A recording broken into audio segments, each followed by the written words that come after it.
13 winters since a Brooklyn family went missing.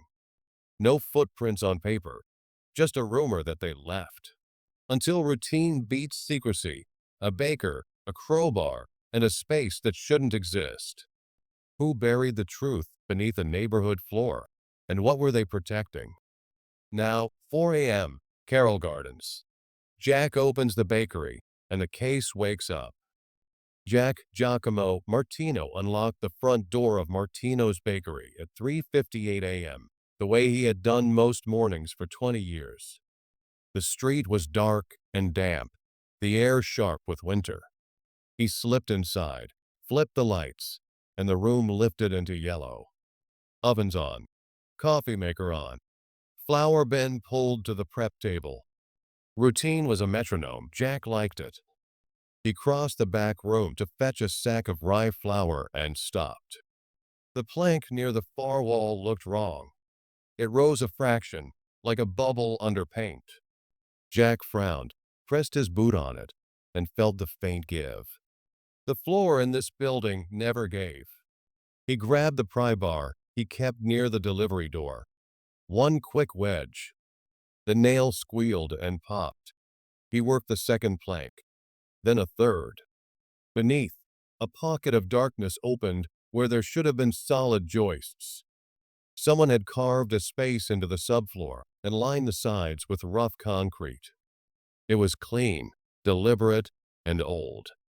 A cloudy plastic sheet sat inside the cavity, wrapped tight around a tin lunchbox the color of faded ketchup. Jack glanced at the clock, 4:07, and felt a pinch behind his ribs. He slid the box out and set it on the metal prep table.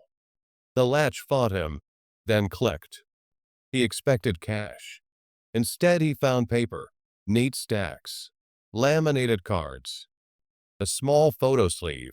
The top layer was an identification card, Anna Morales. Another, Luis Morales. Then 2 cards with school photos, Mia, 7. Tomas, 5, gap-toothed smiles frozen under film. Jack's breath shortened. Beneath the IDs lay birth certificates and social security cards, all from the early 90s. At the bottom, folded, a newspaper clipping gone brown at the edges. He eased it open. The headline read, "Family of 4 vanishes during Christmas week." The date, December 30th, 1994.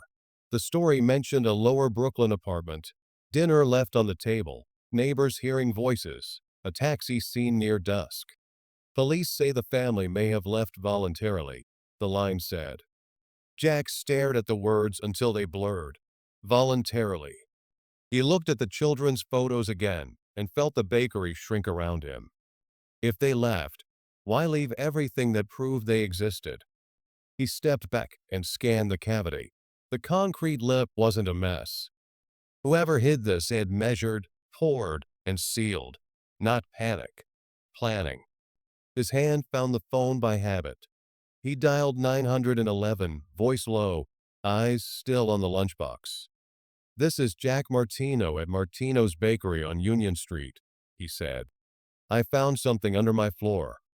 I think it belongs to a missing family." The patrol car arrived fast, lights off, tires whispering. An officer took his statement, while another circled the back room with a flashlight.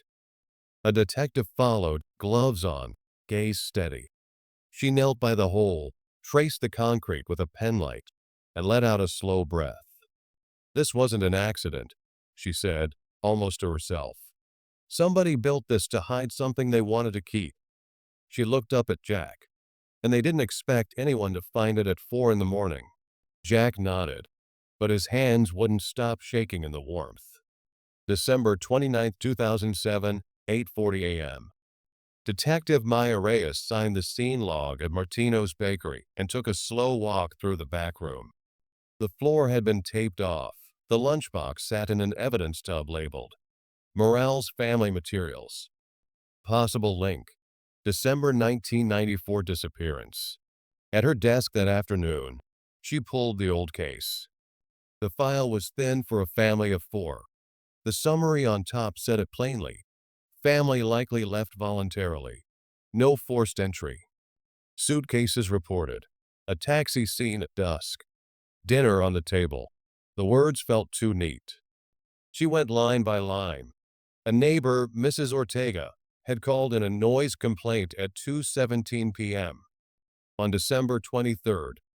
Ray's male voices, not residents. The note had no follow-up. Another entry referred to an addendum interview done December 27th. A reference number was listed. The pages were missing. Reyes wrote 2 words in the margin. Find addendum. December 30th, 2007, 9:15 a.m. She met Gabriel Morales at a diner off 4th Avenue. He looked like someone who had learned to carry grief the way you carry a heavy bag of groceries, close to the chest, one step at a time. "I'm Anna's brother," he said, even though she already knew. "I want to help." "Tell me about the last week of 1994, Reyes said. "Anna called me twice," he said. She said Luis had side work he would not explain. New phone calls. Men waiting outside some nights. She was scared to take the kids out after dark. She said she might bring them to my place for Christmas. Then she stopped answering. He rubbed his thumb over the rim of his cup. "They said she left by choice." "Anna would never do that." Reyes let the silence sit. "We found a note inside the lunchbox," she said. Handwritten. Numbers and a direction. 15th October 2040 in wall. "Mean anything to you?" He shook his head. Anna liked lists. She wrote numbers for everything. Groceries. School dates. But a wall? No. January 2nd, 2008, 7:05 a.m. Reyes returned to the file, reading the signatures. The closing memo carried the name Detective Raymond Doyle. Date, January 3rd, 1995. His language matched the summary. Voluntary departure. No foul play indicated at this time. She ran a query. Doyle had retired early, then moved into private security consulting. No disciplinary marks on paper. Reyes wrote another margin note. Talk to Doyle. She looked again at the lunchbox photos, the cards, the certificates, the clipping. Proof of a life. You do not flee and pack none of that. Not with children. January 2nd, 2008, 8:40 p.m. Reyes stood in the bakery's storage room. The hole was covered by plywood now, the edges clean, the tape bright. She crouched and examined the lip again. The concrete was not sloppy. It was measured, poured to shape. Someone had planned a pocket. She set the plan for the next day. Locate the missing addendum. Re-interview neighbors. Pull building permits for 1994 to 96. Track the chain of title for this address. And request a sit-down with Doyle. She wrote one last note beside the numbers from the lunchbox. 15th October 2040 in wall. Then she underlined N wall. Find the wall first. January 4th, 2008, 9:12 a.m. Reyes started where missing people usually leave their last fingerprints. Systems. She ran Social Security activity on the 4 Morales names, then tax filings, state benefits, hospital admissions, school enrollments. Nothing after late December 1994. No jobs, no clinics, no vaccination records or report cards. Lives that once generated paper had gone silent overnight. Next, she traced the bakery's past. Jack had purchased the building in 1997 from a small holding company. That company, records showed, had acquired it in the summer of 1996 from an entity called Seabridge Partners LLC. A second file, older, showed Seabridge buying it in early 1995, weeks after the Morales disappearance. Both transfers were cash-heavy, with abbreviated affidavits and a lawyer of record who popped up on other quick flips. She called the city register. "Can you pull any liens or construction riders tied to Seabridge?" "Plenty," the clerk said. "They were active in Dumbo mid-90s. Dumbo led her to Water Street, to a brick warehouse converted to condos around 1996. The permit jacket read like a patchwork. After-hours variances nearly every weekend. Inspector sign-offs and clumps. Amendments filed at odd times. The developer of record was Meridian Properties. The financing writer named Seabridge as an advisor. Reyes underlined the overlap. She opened the architectural set. Basement plan, north elevation, proposed mechanical. A penciled field note, faint but legible in the scan, sat at the margin. En wall pourage. 15th October 2040. Her eyes flicked to the lunchbox scrap she kept in a transparent sleeve. 15th October 2040 en wall. The numbers matched like teeth in a gear. If Anna had written them, someone told her, or she saw them. Or Luis brought home jargon he didn't understand, and she copied it down out of fear. January 5, 2008, 3:30 p.m. Money can be louder than any confession. Reyes subpoenaed bank summaries for Detective Raymond Doyle. The pattern came back in clean lines.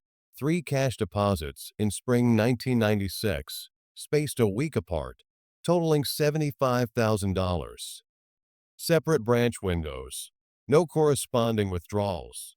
On the deposit forms, Doyle wrote the source as wife's inheritance. Reyes pulled probate indexes. The relative listed on the bank slip died in 1999, not 1996. There was no estate opened in 95 or 96. She called the bank officer anyway. Policy back then required a source statement for large cash, the woman said. If he wrote inheritance, we filed the form. We didn't verify the death. Reyes wrote 2 columns on her pad. 1994. Morales disappear. 1995. Seabridge buys bakery building. 1996. After hours poor. Water Street condos. Doyle's cash appears. 1997. Holding company sells bakery to Jack. The dates stacked like scaffolding around a void. She closed the file and looked at the photo of the bricked window on Water Street. If the numbers pointed to the north wall, the wall might still be hiding something. And whoever paid Doyle to write voluntary had counted on that wall to keep speaking for them. The wall had kept quiet for 13 years. She didn't think it would hold much longer. She drafted requests for ground-penetrating radar, sealed search authority, and original concrete mix tickets. Paper trails don't lie, she thought. They only wait. And this one had waited long enough to be read aloud. January 6, 2008, 10:20 a.m. Reyes laid the bank copies side by side, lining the edges with a ruler the way her first training officer taught her. 3 slips, same handwriting, same branch stamp. March 14th, March 21st, March 28, 1996. Cash deposit. The teller had checked. Source. Wife's inheritance. She flipped to the probate index from surrogate's court. The relative Doyle name didn't die until 1999. No estate petitions in 95 or 96. No small estate affidavits. Nothing to legitimize the story. She wrote it in the margin like a verdict. Inheritance claim, false. The dates echoed other numbers in her file. Spring pours, spring money. January 6, 2008, 4:05 p.m. She stopped at Martino's with a property chain chart under her arm. Jack wiped flour from his hands as she explained the flips. Seabridge to a numbered holding, then to him. He listened, eyes drifting to the taped square on the floor. He watched the door even as he talked, like someone expecting a shadow. "Detective," he said, "there's something I didn't mention. 2 years ago, a man came by late afternoon. Said he was a retired cop writing a book about old storefronts. Gray hair, good suit. He didn't care about bread. He kept asking what this place was before I bought it, who did my floors, whether I ever fixed the back. He had a badge in his wallet, old looking, but he flashed it quick. "Name?" Reyes asked. He said Doyle. "Or maybe I heard it because you said it. But I remember the way he stood, like he owned the room." January 7th, 2008, 9:12 a.m. Back at her desk, Reyes built out the shell ladder. Meridian Properties linked to Seabridge through a shared director, Robert Paterno, who appeared nowhere on brochures but everywhere in filings. 2 years after Doyle's retirement, a new LLC, RPD Consulting, filed a contract with Paterno's group for site security assessments. The payments mapped neatly, retainer in January, bumps in March. She pushed the file to the edge of her desk and let the pattern settle. If Doyle had closed the Morales file as voluntary, and the men who profited later brought him on as a consultant, the paper was drawing its own arrows. January 8th, 2008, 12:03 a.m. Reyes asked the sector car to make an extra pass by the bakery overnight. Jack didn't have cameras. He had a bell over the door and a habit of arriving in darkness. At 12:17 a.m., the patrol officer called it in. Silver sedan idling with its lights off across the street. 2 occupants, no plates on the front bumper. By the time the car looped the block, the sedan had crept half a block down and gone quiet again. Reyes pulled traffic cam stills from the corner pole. The images showed a blur of chrome, a crescent of a bumper sticker, and a driver who knew exactly where the blind spot started. The sedan lingered 9 minutes, moved, returned for 3, then left toward Court Street without signaling. She printed the stills and wrote one line beneath them. "They're checking if the hole gave up everything." At 4:01 a.m., Jack turned the key and stepped inside, unaware someone else had already measured his morning carefully. January 9th, 2008, 2:41 a.m. The bell over Martino's front door did not ring. Whoever came and used the back, pried the latch, and moved with care. They didn't touch the register. They didn't touch the safe. They went straight to the taped square in the storage room and peeled the tape back like a bandage. When Jack arrived at 4, the lights caught a scatter of sawdust he hadn't made. The plywood cover had been levered up and set aside. A neat semicircle of drill holes marked the subfloor around the cavity, as if someone had been sampling the wood. The flour scoop lay on its side, dusted with gray. Jack stepped back into the hall and dialed Reyes. By 4:25 a.m., the room was photographed twice over.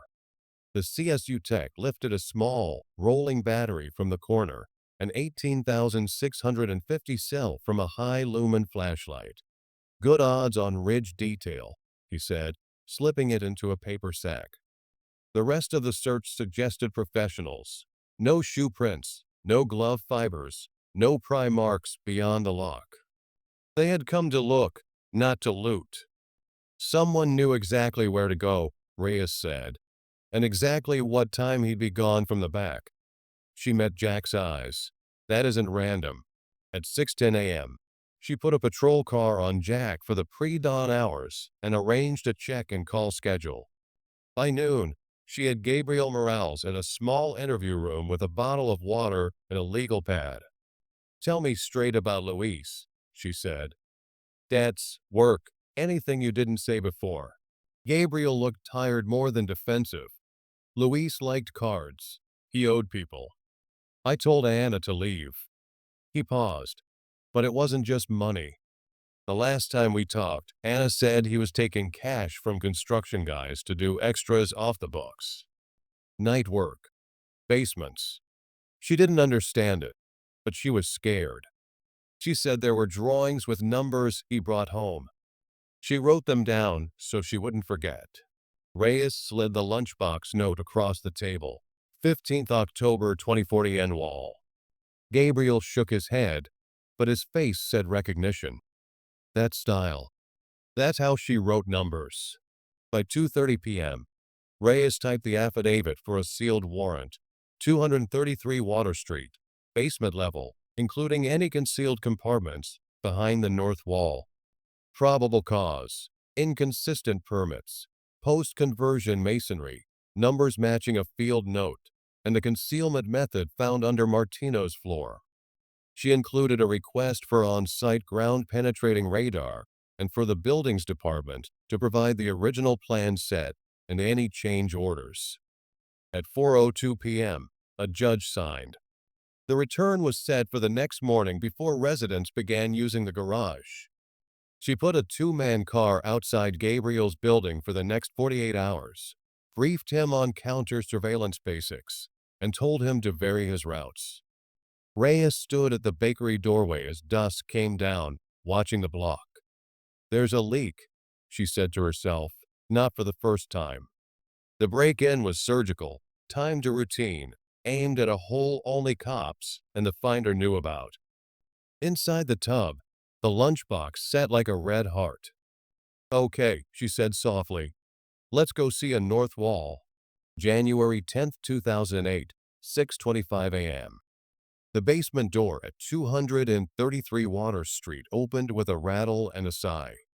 A building manager in a long wool coat held it wide. "We took over in '97, she said, handing Reyes the access keys. "Different ownership back then. No idea what they did during the conversion." Reyes nodded and signed the warrant return.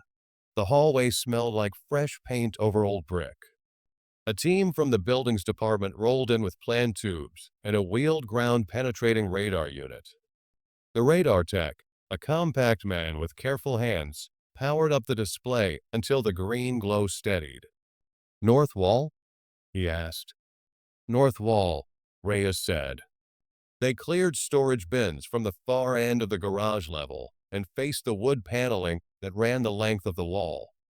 The paneling didn't match the rest of the basement finishes, glossier, newer, joined with hidden fasteners. Reyes pointed to a faint seam. "Start here." The tech ran the GPR head in slow, parallel passes. The screen drew pale bands, then broke into a darker pocket. "Anomaly," he said. He reversed and ran the pass again, a little higher. 15 feet of void behind this run, clean, rectangular. Different dielectric than solid fill. "That's a room, not a chase." Reyes stepped outside with the manager and circled to the alley. On the north elevation, halfway below grade, a window-sized rectangle had been bricked in. The brick was a slightly brighter red than the original wall, the mortar lines too crisp. "When did this get sealed?" Reyes asked. "Before my time," the manager said. "We just maintain." Back inside, the building's inspector traced the panel seam with a utility knife. "This panel's removable," he said. 2 pry bars later, the panel came away to reveal a concrete surface poured tight to the studs. The finish was smoother than the rest of the foundation, as if it had been formed later with fresh plywood. "Different mix," the inspector murmured, running a knuckle along the face. "You can tell by the fines." They set up a negative pressure fan and taped plastic to control dust. The concrete saw scream to life, water cooling the blade as it bit a neat rectangle. Slurry pooled, gray and milky. The slab yielded in sections, each piece lifted onto a dolly and wheeled aside. After 40 minutes, the last rib of concrete snapped with a dull crack, and cold, still air pressed through the opening. Reyes clicked on her flashlight and leaned in. The hidden space was bigger than she expected and perfectly bare. Steel shelves had once stood along the walls. Their feet left rust halos on the slab. No tools, no boxes, no wiring conduit, just quiet. She swept her beam across the floor and stopped.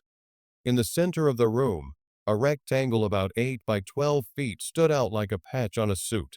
The surface was flatter, the aggregate smaller, the trowel marks tighter and newer than the rest. A core drill took a quick plug from the edge.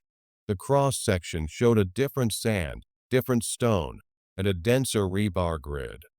"Someone opened this space," the inspector said softly, then closed it again. Reyes felt the numbers from the lunchbox settle into place. 15th October 2040, and wall. She stepped back from the opening and lifted her radio. "Call the medical examiner," she said, "and get excavation tools down here. We're going to need them." January 10th, 2008, 9:05 a.m. Dr. Patricia Valdez from the medical examiner's office arrived with a small team and a steady voice. She studied the report rectangle, nodded at the core sample, and set the plan. "Slow, square, respectful," she said. "We treat whatever is beneath like a gravesite." They cut a border and lifted the first slab. Cool, stale air rose from the opening. Brushes replaced saws. Trowels gave way to wooden picks. Reyes stood by the north wall and watched the work move inch by inch. "Cloth," a tech said quietly. Valdez knelt, working like a watchmaker. A sleeve appeared, then the arc of a shoulder, then the outline of a hand. Minutes stretched. By late morning, 4 distinct forms lay within the same cut, arranged side by side. "Adult female," Valdez said softly. "Approximate 30s. Adult male." A moment later. "2 juveniles." There was no need for more detail. Reyes looked at the small shapes and held her breath. Near the adult female's collarbone, something caught the light. Valdez brushed away soil until a thin gold chain showed. A tiny oval pendant followed, pressed flat by years. Inside, under cloudy plastic, sat a miniature photo of 2 children at a kitchen table, paper crowns on their heads. "Gold locket," Valdez said. "Initials AM on the back." Reyes closed her eyes for a beat. "Anna Morales," she whispered. The next find shifted the room from sorrow to proof. In a corner, wedged where a shelf foot had left a rust halo, a cardboard tube lay sealed with old blue painter's tape. Reyes eased it open and slid out rolled paper, contractor drawings with red pencil notes, and a header that read change order, but no city stamp. The notes rerouted reinforcement and called for en-wall pourage. 15th October 2040. A second bundle, wrapped in wax paper, held ledger pages and tight block handwriting. Dates. Project nicknames.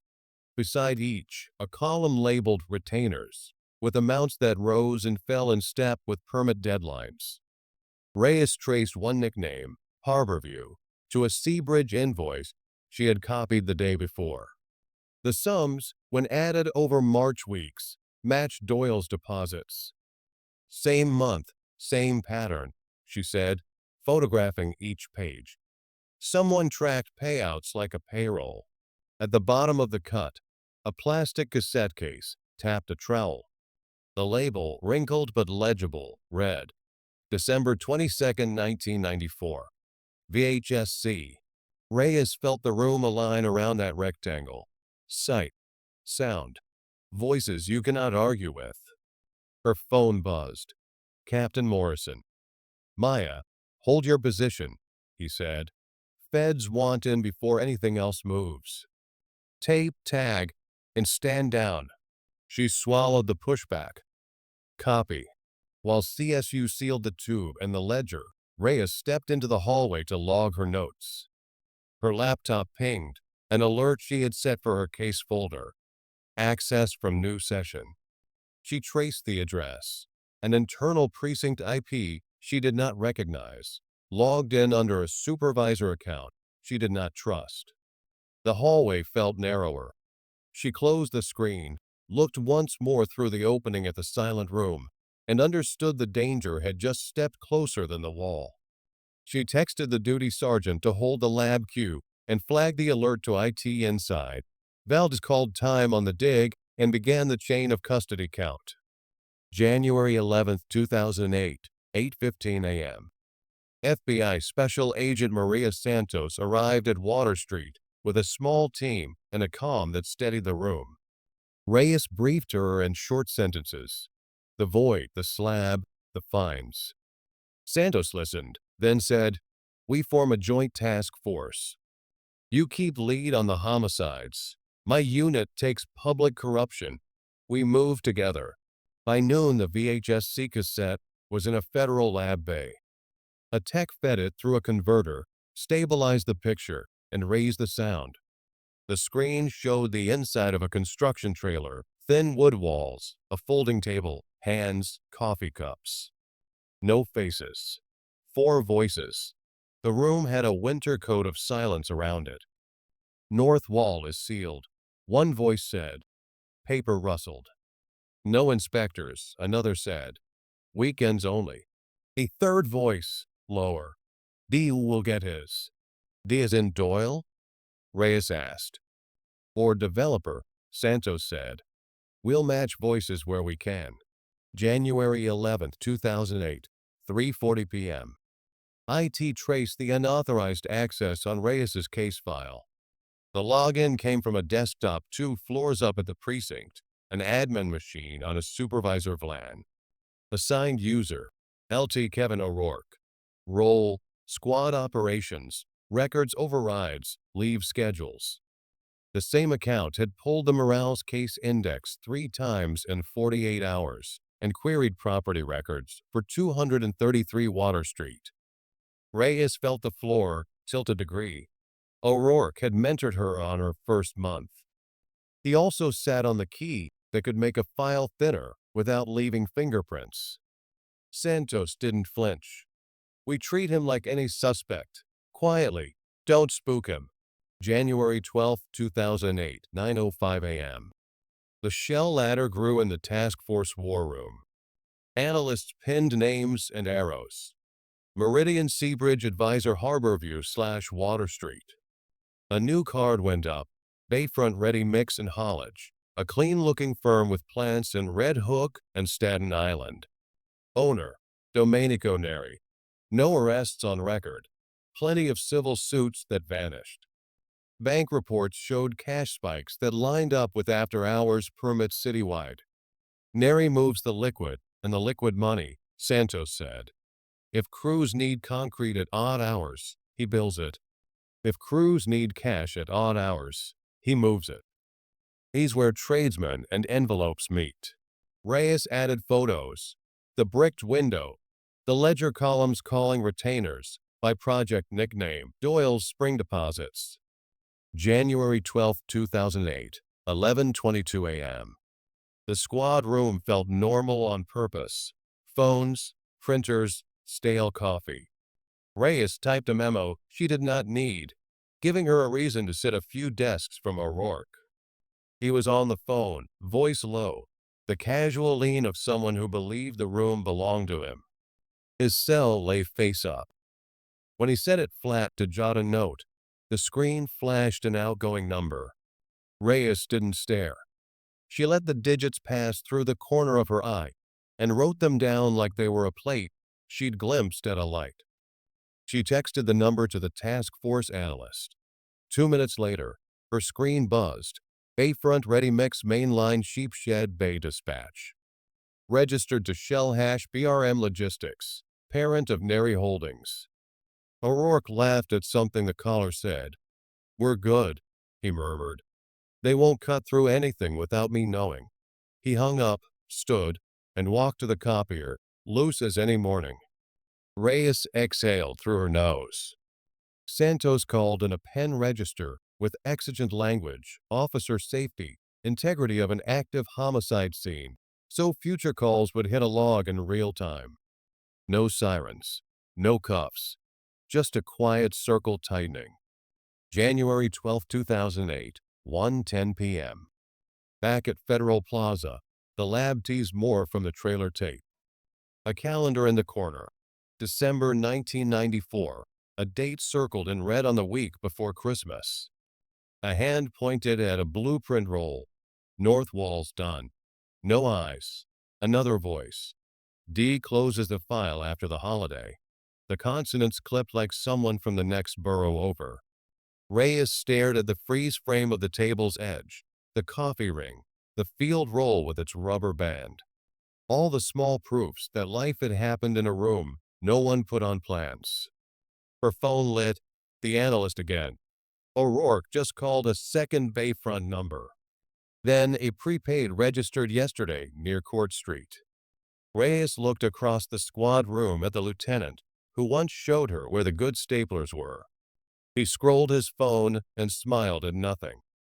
She wrote one line in her notebook. Leak confirmed. Next, move careful. January 13th, 2008, 5:40 a.m. Warrants rolled out in 4 directions at once. FBI and NYPD hit Bayfront ready mix for Domenico Neri. An internal team moved on LT Kevin O'Rourke at his house, phones box before sunrise. City marshals and a federal agent served Paula Griggs at her apartment in Queens. Reyes and Santos took Robert Paterno at his office, where the lobby plants were watered and the receptionist's smile didn't reach her eyes. By 7:10 a.m., 3 were in custody. Neri wasn't at Bayfront. His office chair was warm, his desk clean. Paterno lasted 40 minutes. He tried small talk first, then outrage, then the old construction shrug. Every job is change orders. Santos slid the photos across the table, the hidden room, the report slab, the ledger columns. Reyes said nothing. The silence did the pushing. Paterno rubbed his eyelids with thumb and forefinger. If I cooperate, I want protection, he said finally. And I want you to understand I didn't sign off on that. Tell us what happened, Santos said. Christmas week, 94, Paterno began. Morales, Luis, was on a night crew. He saw too much. He pulled copies from the trailer, ledger pages, not the whole book. He told me he was going to the feds after the holidays unless somebody fixed things. I told Neri. I told D. D. Who? Reyes asked. Doyle and the developer. Both used the initial. That was the joke. D will get his. What did Neri do? Santos said. He sent a crew to scare Luis. That's what he said. Make it clear. But when they got there, Anna and the kids were with him. She was trying to take them to her brother's. It got loud. Neighbors were looking. They took all 4 so there wouldn't be witnesses. They brought them to Water Street. Paterno looked at the table's edge. That wall was already poured. The room was supposed to be storage. We changed the plan after. Filed nothing. Reyes kept her voice level. Who signed the permits? Paula Griggs buried the amendments, he said.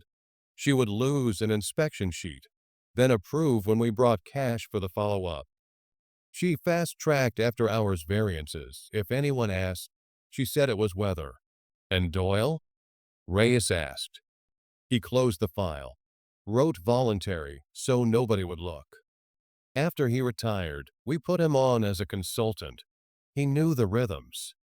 When to pour. When to pay. Lieutenant O'Rourke? Santos said. Later, Paterno said. He wasn't in 94. But when questions popped up years after, he'd tip us if a search was coming. He watched case access. He made calls when we needed a head start. Santos let out a slow breath. Names on the crew that night. Paterno swallowed. He gave them 3. 2 were dead.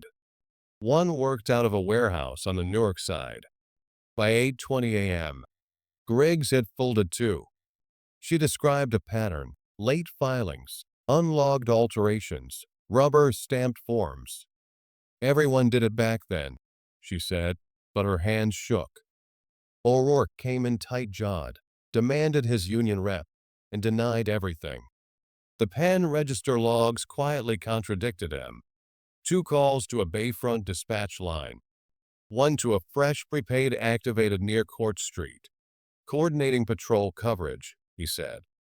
The room did not agree. Reyes glanced at the board. 1 name remained blank, where the photo should be. Neri. January 13, 2008, 9:45 a.m. A task force analyst jogged in with a printout. We pulled marina cameras, she said. Sheepshed Bay, 5:12 a.m. Bayfront Sport Fisher, Sea Lark, took on fuel. Same hull number as Neri's registration. 2 males on deck. Departed East Channel at 5:28. Reyes looked at Santos.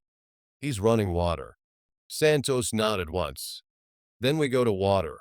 January 13th, 2008, 11:32 a.m. The task force van idled on Emmons Avenue. Reyes wore a headset and watched the bay through the windshield, gray water, winter light, gulls like paper scraps. A Coast Guard officer leaned over the map table. If he runs the East Channel, we box here and here, he said, tapping the inlet. Response boats on both sides. Cutter holds the mouth. Copy, Santos said. All units. Eyes open for the Sea Lark or any tender offer. 11:58 a.m. Radio crackle. Federal Plaza to field. Newark PD reports smoke at a bayfront warehouse near Delancey. Fire crews on scene. Possible document burn. Reyes felt her pulse jump, then level. We scan the ledger and the change orders, she said into the mic. Mirrored, sealed, off-site. The burn is late. 12:21 p.m. A Coast Guard helo stitched the horizon. Visual on Sportfisher matching hull, the pilot said. South of Sheepshead, slow drift. No name on transom. 2 aboard. Do not light him up, Santos said. Let him move. The boat idled, turned a lazy half circle, and stopped.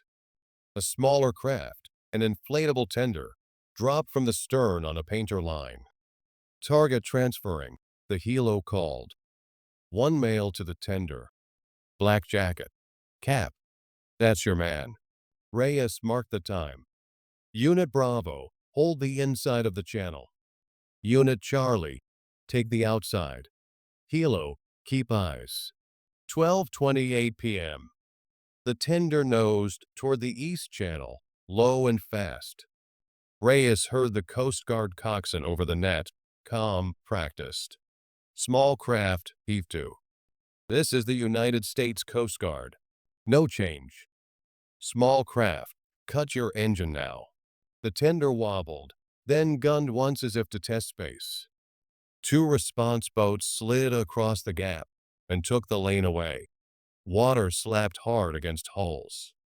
Hands where we can see them, an agent shouted. Engine off. Now. The motor coughed and died.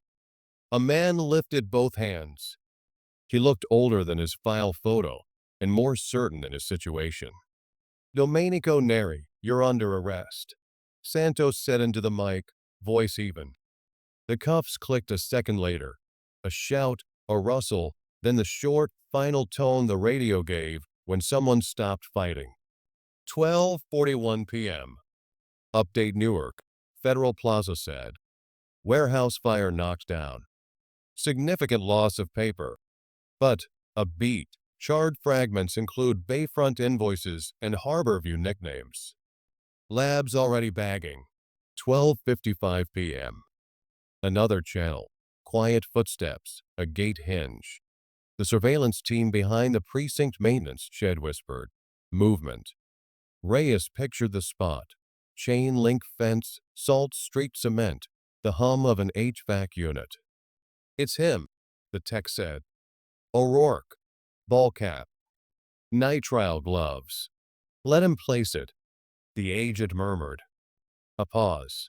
He's taping an envelope under the eave. Backing off. We move. The arrest was clean. The envelope held 2 prepaid flip phones, a small stack of 20s, and a typed list, first names, dates, and a line that read, no saws until I call. 1:18 p.m. Neri rode to custody in a Coast Guard boat, head down against the wind. In the van, Reyes took off the headset and rubbed the space between her eyes. The radio hissed, then settled. Santos slid into the seat across from her. You good? I'm good, Reyes said. She looked out at the water, then back at the evidence board where a photo of the hidden room sat like a bruise. Maria, she added quietly, if one basement held this. How many more did they buy?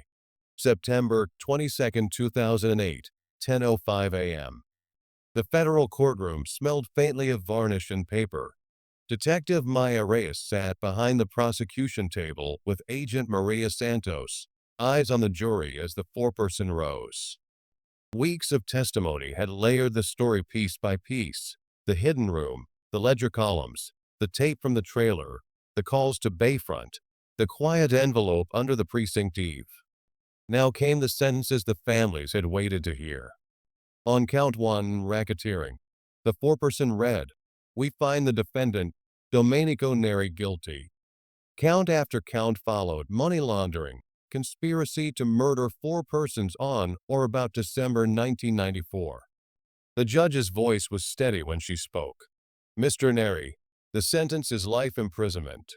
Raymond Doyle stood a few feet away, his tie too tight, his jaw set as if resisting a photograph. On the charges of public corruption, obstruction of justice, and falsifying records, the judge said, 32 years in federal custody. Doyle did not look toward Reyes. She didn't need him to. Kevin O'Rourke kept his chin high, hands folded. The union lawyer had argued for leniency, called his leakage misjudgment. The jury had not agreed. For conspiracy and tipping criminal associates during an active homicide investigation, the judge said 20 years. A deputy touched O'Rourke's elbow. He pulled away on instinct, and then stopped, the habit of control meeting a door that would not open. Paula Griggs and Robert Paterno faced the court together, their pleas entered months earlier. Each described the system as if naming it could unbuild it. Unfiled amendments, cash retainer envelopes, weekend pours with no inspectors. Cooperation earned reductions, but the judge made the terms plain. You will forfeit assets. A portion will fund restitution. At the back, Gabriel Morales held a folded statement. When the judge invited impact remarks, he walked to the podium and unfolded the page with careful hands. My sister Anna worked 2 jobs and still found time to braid Mia's hair, he said. Luis was imperfect, but he loved his children and promised me he'd do better in the new year. On Christmas week, 1994, they disappeared. For 14 years, the file said they left by choice. The truth is here now in your record. Please remember their names when you say the word network. He paused, then looked at Reyes. Thank you for not stopping when the paper got thin. After court, an evidence clerk returned a small sealed pouch. Inside lay Anna's gold locket, cleaned but dull with age. Gabriel opened it and showed the tiny photo to Reyes, 2 children in paper crowns at a kitchen table. He closed it and slipped the chain into his palm, as if warming it might bring back a pulse. From forfeitures, a check was cut to Jack Martino, enough to sign a lease on a corner a few blocks west. He hung a new sign, Martino's, over fresh glass. On opening morning, he placed a quiet ribbon inside the register, a strip of red plastic saved from the lunchbox, a reminder of the hinge that turned his life and theirs. Outside, the fall light felt clean. Inside, the record was set. Restitution also funded counseling for surviving relatives and a small memorial fund in the neighborhood park to keep the Morales names visible for years. October 4, 2008, 7:12 a.m. They named it Morales Family Garden, a small rectangle of city soil tucked beside the old block where Anna used to walk the kids to school. New benches, young maples staked against the wind. A simple plaque on a basalt stone read 4 names, and a line beneath. Christmas week, 1994. Neighbors came with coffee and paper cups. Gabriel spoke first, voice steady. He thanked the people who showed up, the people who stayed, the people who kept asking when the file said stop. He said Anna's laugh carried down stairwells, and Luis tried to fix things he had broken, and Mia and Tomas loved paper crowns. Jack arrived with a tray of warm rolls tied with twine. His new place opened last week. The ribbon still hung in the window. He stood to the side like he does in his own shop and watched the crowd take the food, nodding each time someone said, "I'm sorry," and "Thank you for finding it." When the short speeches ended, Reyes placed a narrow length of red plastic beneath the plaque. It was cut from the lunchbox ribbon Jack had saved, the same red that first startled her eyes in the prep room light. She set it down flat and smoothed it, the way you smooth a page before you read aloud. The garden felt quiet in the way true places feel quiet. A bus hissed at the corner. A woman pushed a stroller through fallen leaves. A boy in a blue hoodie traced the letters with his finger, one name at a time, the way you trace the first day of school on a calendar. Reyes thought about rooms built where rooms did not belong. She thought about paper that outlives men who sign it, concrete that looks solid until you know how to listen, and routine, the 4 a.m. opening, the bell over a door, that breaks a story open because someone kept doing the same small thing. Later, when the crowd thinned, Gabriel pressed the locket into his fist and said he would come by at dawn sometimes, before work, to make sure the maples took root. Jack said he would drop a bag of rolls off the first Saturday of every month, because that felt like the right shape of a promise. Back at the task force room, there was already a new map. 3 pens marked in blue, 2 warehouses converted in those years, and a clinic with a basement that never matched the plans. No sirens yet, just letters, quiet subpoenas, site visits plotted at dawn. Work that takes time. Work that keeps faith with the first 4 names. Before she left, Reyes walked the perimeter once more. The stones were new, but looked older than the fence. She wrote the line in her notebook the way she wanted it to sound in her report. Cities keep secrets, but paper, concrete, and routine can break them. You just have to follow where the ordinary points. She paused at the plaque and read the names again. The wind moved through the young trees with a sound like pages turning. "We found one room," she said, almost under her breath. "The ledger lists more,